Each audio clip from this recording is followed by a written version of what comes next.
নমস্কাৰ মৰমৰ দৰ্শক। আজি এটি বিশেষ গুৰুত্বপূৰ্ণ বিষয় লৈ আপোনালোকৰ ওচৰত আহিছোঁ। আশা কৰোঁ আপোনালোক সকলোৱে সঁহাৰি জনাব আৰু আপোনালোকেও কথাটো বুজি চাব। ভিডিঅ'টো শেষলৈ চাই থাকিলে বহুত ভাল পাম, ময়ো ভাল পাম আৰু আপুনিও নিশ্চয় বুজি পাব যে আমি এই বৰ্তমান সময়ত আমি অনলাইন বিজনেছক আমি ইমান সঁহাৰি দি আছোঁ আৰু তাৰ কিবা বেড এফেক্ট সমাজত পৰিছেনে আমি কেতিয়াবা ভাবি চাইছোঁনে? আমি সদায় বাই নাও বুলি কোৱাৰ পিছতে মানে মোবাইল চাই থাকোঁতে বাই নাও বুলি আহি যায় ধুনীয়াকৈ এডভাৰটাইজ এটা, আৰু আমি একো নভবা নিচিন্তাকৈ আমি বাটনটো টিপি দিওঁ আৰু আমি আমাৰ বস্তুবিলাক আমি অৰ্ডাৰ কৰি লওঁ। একেবাৰে সহজ হৈ গৈছে। এতিয়া পৃথিৱীখন তেনেই সৰু হৈ গৈছে। সকলোফালে কেৱল অনলাইন মাৰ্কেটিং। আমি একো কৰিবই নালাগে, আমি কেৱল পইচাকেইটা দিলেই হ'ল। আমি এলেহুৱা হৈ গৈছোঁ।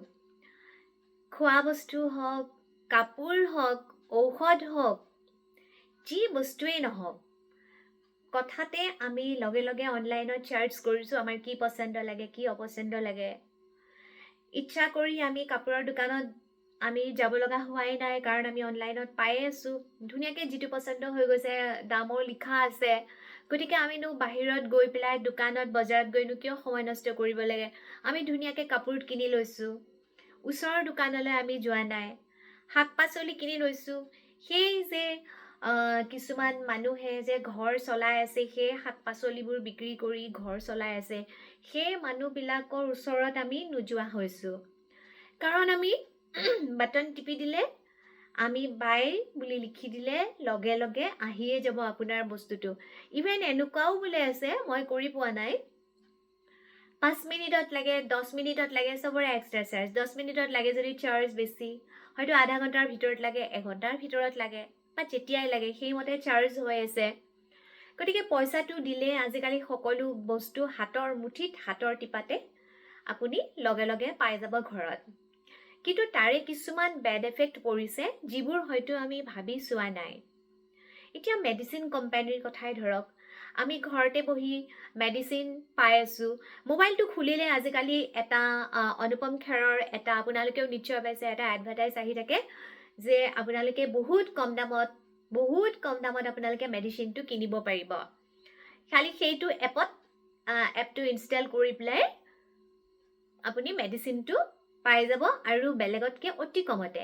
কিন্তু এবাৰ ভাবি চাইছেনে, আমাৰ অসমৰ, বা আমি অসমত আছোঁ কাৰণে অসমৰ কথা কৈছোঁ, গোটেই ভাৰতবৰ্ষতে সেইটো হৈছে যে আমাৰ ওচৰতে বা আমাৰ ইয়াতে যিবিলাক ফাৰ্মাচী চলি আছে, সেই ফাৰ্মাচীবিলাকৰ পৰা আমি নানো। আমি যদি সেই এপ ইনষ্টলটো কৰি লওঁ, আমি কমত পাম। কিন্তু সেই ডাঙৰ ডাঙৰ কোম্পানীবিলাক, তেওঁলোক ধনীৰ বৰ ধনী হৈ গৈ থাকিব। কিন্তু আমাৰ যে ইয়াতে ফাৰ্মাচীবোৰ চলিছে, যিবিলাকে ফাৰ্মাচী দি আছে, সেইবিলাকতো তেখেতসকলতো আমাৰেই ভাই ভনী, আমাৰেই ভাই বন্ধু, আমাৰেই আত্মীয়, নহয় জানো? গতিকে তেওঁলোকে কোম্পানীৰ পৰা আনিছে, গতিকে দুপইচাটো বেছি হ'বই। গতিকে যিবিলাক ডাঙৰ ডাঙৰ কোম্পানী আছে, কাপোৰৰে হওক বা মেডিচিনৰে হওক বা খোৱা বস্তুৰে হওক, বহুত ডাঙৰ হিউজ এমাউণ্ট আছে তেওঁলোকৰ। গতিকে তেওঁলোকে বহুত ডিছকাউণ্টত বস্তুসমূহ বিক্ৰী কৰিব পাৰে। তাতে সদায় ডিছকাউণ্ট থাকিব, সদায় অফাৰ থাকিব, ইভেন কেছবেক গেৰাণ্টি। যদি বস্তুটো আপুনি লৈ বেয়া পাইছে, তেতিয়াহ'লে আপোনাক কেছবেকো কৰিব। কিন্তু কৰে জানো কেছবেক? হয়তো কৰিবও পাৰে, মই কৰি পোৱা নাই। কিন্তু ইমান গেৰাণ্টি দিয়ে, আৰু আপুনি সেই খুলি থোৱা পেকেট এটা বেয়া বুলি জানি আপুনি জানো আকৌ সেইটো উভতাই পঠাবলৈ যাব? গতিকে আমিতো আমাৰ ঘৰৰ আশে পাশে থকা, আমাৰ চহৰৰ, আমাৰ গাঁৱৰ আশে পাশে থকা লোকেল মানুহখিনিক, যিখিনি লোকেল ব্যৱসায়ী আছে, গ্ৰচাৰী শ্বপ হওক বা শাক পাচলিৰ দোকানেই হওক বা কাপোৰৰ দোকানেই হওক, মেডিচিনৰ দোকানেই হওক বা খোৱা বস্তু হওক, হোটেলে হওক, যিয়ে নহওক, তেখেতসকলে এটা ব্যৱসায় চলি আছে আৰু সেই ব্যৱসায়খিনিৰে এখন ঘৰ, এটা পৰিয়াল পোহপাল দি আছে। গতিকে আমি যেতিয়া তেখেতসকলৰ পৰা বস্তুটো কিনো, কেৱল আমি বস্তুটো কিনাই নহয়, আমি তেখেতসকলক সহায় কৰিছোঁ, পৰিয়ালটো চলি যোৱাত আমি সহায় কৰিছোঁ, ইজনে সিজনক আমি সহায় কৰিছোঁ। আমি সকলোৱে কিবা নহয় কিবা এটা ব্যৱসায়ৰ লগত জড়িত, পোনপটীয়াভাৱে চাকৰিয়াল হ'লেও কিবা নহয় কিবা এটাৰ লগত আমি জড়িত থাকোঁ। গতিকে আমি যদি বহুত দকে যদি কথাটো ভাবি চাওঁ যে আমি ডাঙৰ ডাঙৰ কোম্পানীবিলাক, বাহিৰৰ কোম্পানীবিলাক আমাৰ ইয়াত চৌদিশে ভৰি গৈছে। আমি বিহুৰ পূজাত আমি সদায় কি কৰোঁ, আমি দোকানলৈ বজাৰলৈ নাযাওঁ, আমি মোবাইলৰ আমি অৰ্ডাৰ কৰি বস্তু আনি লওঁ। খোৱা বস্তুও তেনেকৈ ইভেন আমি কেতিয়াবা বাৰু হয়, কেতিয়াবা প্ৰয়োজন হৈ যায়, হয়তো ইমাৰ্জেঞ্চি হৈছে, আমি যাব পৰা নাই, তেতিয়া আমি মেডিচিনটো অৰ্ডাৰ কৰিব লাগিব পাৰে, কিন্তু আমি ফাৰ্মাচীৰ পৰাও অৰ্ডাৰ কৰিব পাৰোঁ। তেখেতসকলৰো এইবিলাক ব্যৱস্থা থাকে। কিন্তু সদায় যদি আমি প্ৰত্যেকটো মুহূৰ্ততে আমি যদি সদায় অনলাইনৰ ওপৰতে ডিপেণ্ডেণ্ট হৈ যাওঁ, তেতিয়াহ'লে আমি কিন্তু আমাৰ আত্মীয়, আমাৰ বংশ পৰিয়াল, আমাৰ বন্ধুবৰ্গ, আমাৰ ভাই ভনীসকলক, আমাৰ লোকেল মানুহখিনিক আমি সহায় নকৰি আমি বাহিৰৰ বিদেশী কোম্পানীখিনিকহে আমি সহায় কৰি থকা হৈছে, যিটো আমি অতি ভাবিবলগীয়া কথা হৈ পৰিছে।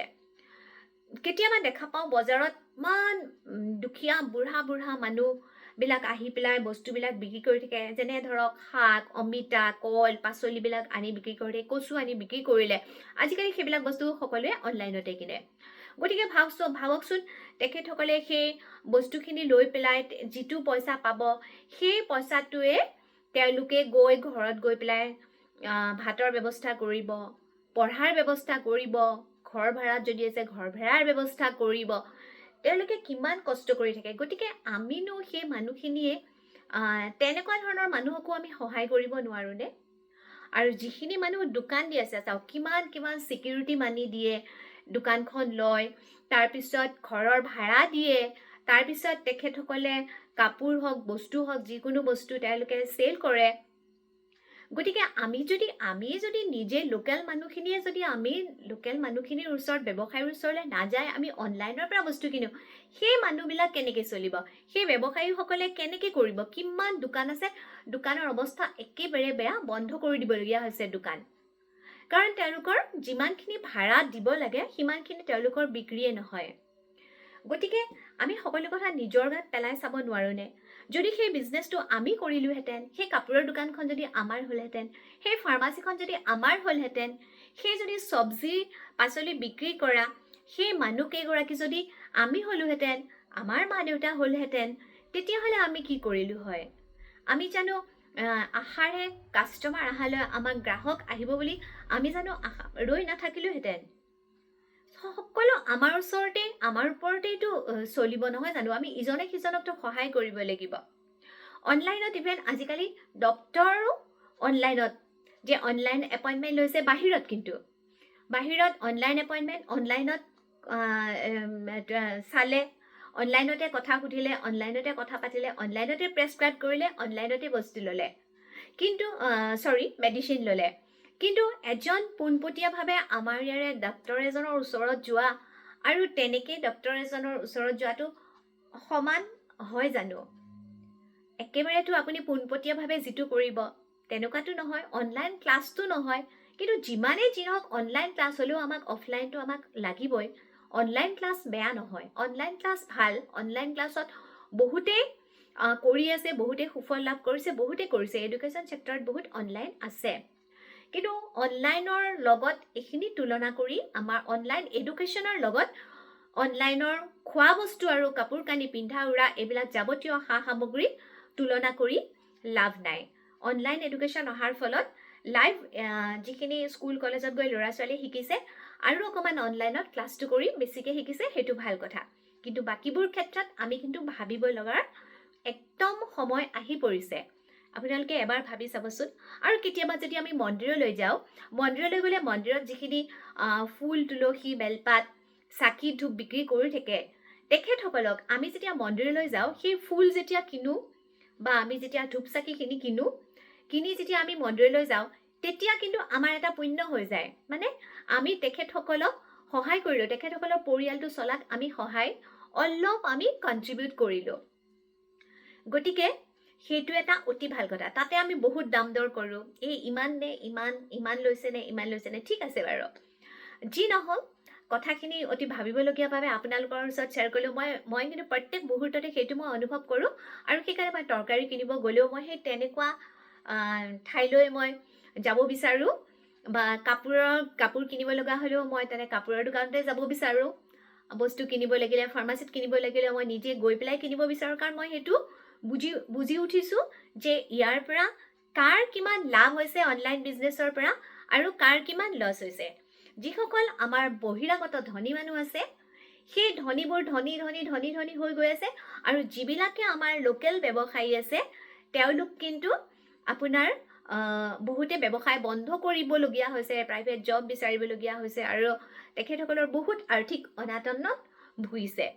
গতিকে আমাৰ সকলোৰে কথা চিন্তা কৰি ইজনে সিজনক আমি সহায় কৰোঁ আহক। বাটনটো টিপাৰ আগত বাই নাও বাটনটো টিপাৰ আগত মোবাইলত যিটো এপ আহে আপোনালোকৰ, সেইবোৰ কৰাৰ আগত বা অনলাইন বিজনেছৰ পৰা আমি বস্তু লোৱাৰ আগতে এবাৰ অকণমান ভাবি চাবচোন সেই পৰিয়ালসকলৰ কথা যিসকলে ব্যৱসায় কৰি খাই আছে। গতিকে যদি আপোনালোকৰ কথাটো যদি ভাল লাগিছে তেন্তে কাইণ্ডলি আপোনালোকে মানে অফলাইন বুলিয়ে ক'লোঁ, অনলাইনত নিকিনি আপোনালোকে নিজে গৈ দাম দৰ কৰি বস্তুটো কিনিব। যিমানখিনি কমাব পাৰে তেখেতসকলে কমাই দিবই। আৰু অনলাইন বিজনেছত কিন্তু মানুহে বহুতে ঠগো খাইছে, ইভেন মই নিজেও ঠগাইছোঁ যে আগতে পে'মেণ্ট কৰি দিয়াৰ পিছত কিতাপ আহিব বুলি চাইছোঁ, কিন্তু কিতাপ নাহিলেই পে'মেণ্ট কৰাৰ ফলত। সেইকাৰণে কেতিয়াবা যদি কিবা অনলাইনৰ বস্তু এনেকুৱা কিতাপ পত্ৰ কিনিবলগীয়া হয় যিটো হয়তো বজাৰত পোৱা নাযায়, আমি হয়তো ইয়াতে পোৱা নাই, তেতিয়া কিছুমান যদিও কৰিব লগা হয়। গতিকে ভাবি চিন্তি চাই কেছ অন ডেলিভাৰী কৰাটো ভাল। আৰু যিসকলে হয়তো বেছি পইচাৰ কথা নাভাবে, অভাৱ অনাটন নাই, তেখেতসকলে হয়তো কৰিবও পাৰে আৰু কুইকলি বস্তুবিলাক আহি যায় ঠিকেই, কিন্তু মুনাফাটো কোনে পাইছে, লাভটো কোনে পাইছে, ডাঙৰ ব্যৱসায়ীবিলাকে পাইছে। আমাৰ ভাই ভনী আমাৰবিলাকে পোৱা নাই। গতিকে সেইটো আপোনালোকৰো বিশেষ অনুৰোধ, আপোনালোকে এবাৰ ভাবি চাব। আৰু যদি ভিডিঅ'টোৰ কথাখিনি যদি ভাল লাগিছে আৰু মোৰ ভিডিঅ'সমূহ চাই যদি আপোনালোকৰ অলপ হ'লেও কিবা কামত আহে, অকণমান যদি ভাল লাগে, তেতিয়াহ'লে কাইণ্ডলি মোৰ চেনেলটো ছাবস্ক্ৰাইব কৰি মোক উৎসাহ বঢ়াব। আৰু ইমান সময় ভিডিঅ'টো চাই থকাৰ বাবে আপোনালোকক বহুত ধন্যবাদ। নমস্কাৰ, বাই।